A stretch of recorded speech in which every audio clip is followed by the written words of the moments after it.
नमस्कार दोस्तों, फिर से स्वागत है आप सभी का एक और नई कहानी के साथ। आज हम एक ऐसी खबर लेकर आए हैं जिसे सुनकर हर किसी का कलेजा कांप उठेगा। पत्नी को 72 टुकड़ों में काटा, सॉफ्टवेयर इंजीनियर की खूनी वारदात, मर्डर मिस्ट्री सुनकर कांप जाएगा कलेजा। देहरादून में एक सॉफ्टवेयर इंजीनियर ने अपनी पत्नी की बेरहमी से हत्या कर दी थी और शव को 72 टुकड़ों में काट कर फ्रिज में रखा था।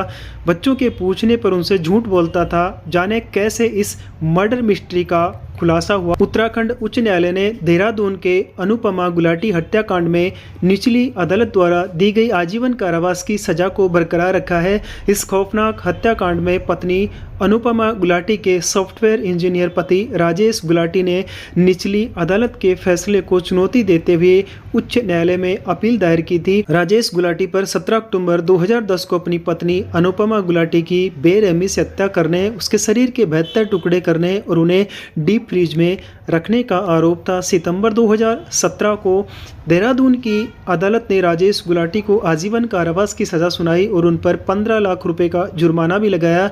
अदालत ने आदेश दिया कि 70,000 रुपये सरकारी खजाने में जमा किए जाए, जबकि शेष राशि अनुपमा के बच्चों के वयस्क होने तक बैंक में रखी जाए।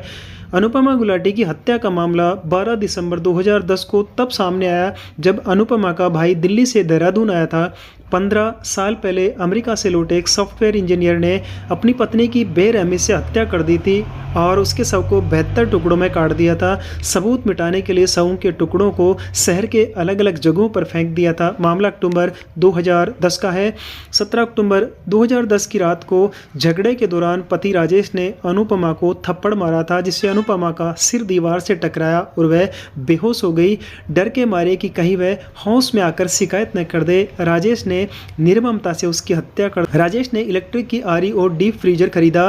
पत्नी अनुपमा के शव को 72 टुकड़ों में काटा और प्लास्टिक बैग में रखकर फ्रीजर में छिपा दिया। इसके बाद वो धीरे धीरे इन टुकड़ों को देहरादून के सुनसान इलाकों में एक एक करके फेंकता रहा। 2017 में देहरादून की अदालत ने राजेश को दोषी ठहराया और उम्र कैद की सजा सुनाई और इसके साथ ही 15 लाख रुपए का जुर्माना लगाया था। इसके बाद राजेश गुलाटी ने निचली अदालत के फैसले को हाई कोर्ट में चुनौती दी थी और 8 साल चली सुनवाई के बाद बुधवार को जस्टिस रविंद्र मेथानी और जस्टिस आलोक मेहरा की बेंच ने उसकी अपील खारिज कर दी और निचली अदालत के फैसले को सही ठहराया।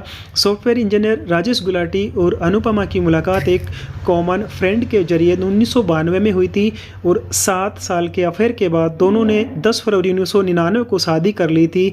साल 2000 में राजेश और अनुपमा अमेरिका शिफ्ट हो गए, लेकिन यहीं से दोनों के बीच अनबन शुरू हो गई थी, जिससे परेशान अनुपमा 2003 में इंडिया लौट आई, लेकिन 2005 में राजेश उसे मनाकर फिर अमेरिका ले गया। दोनों के बीच सब ठीक रहा और अनुपमा ने 2 जुड़वा बच्चों को जन्म दिया। 2008 में दोनों अपने बच्चों के साथ भारत लौट आए और देहरादून में रहने लगे, लेकिन दोनों के बीच झगड़े होते रहे और बात घरेलू हिंसा और संरक्षण अधिक तार तक पहुंच गई। राजेश को फटकार लगाई गई और उसे अनुपमा को 20,000 रुपये महीने देने का आदेश दिया गया। 1 महीने तो राजेश ने रुपए दिए, लेकिन 17 अक्टूबर 2010 को दोनों के बीच फिर झगड़ा हुआ और राजेश ने अनुपमा को बेरहमी से मार डाला। इसके बाद वह बाजार से इलेक्ट्रिक आरी और डीप फ्रीज खरीद कर लाया और शव के 72 टुकड़े कर दिए। बच्चों ने जब मां के बारे में पूछा तो राजेश ने उन्हें बताया कि वह नानी के घर चली गई है।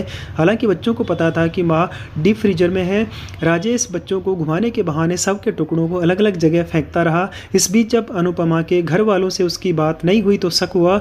अनुपमा के भाई ने अपने एक दोस्त को पता करने के लिए कहा। भाई का दोस्त 11 दिसंबर को पासपोर्ट कर्मचारी बनकर जब घर पहुंचा तो उसने बताया कि अनुपमा दिल्ली में है। इसके बाद अनुपमा के भाई और परिजनों ने जब राजेश पर दबाव बनाया तो राजेश को पता चल गया कि अब जल्द उनकी पोल खुलने वाली है।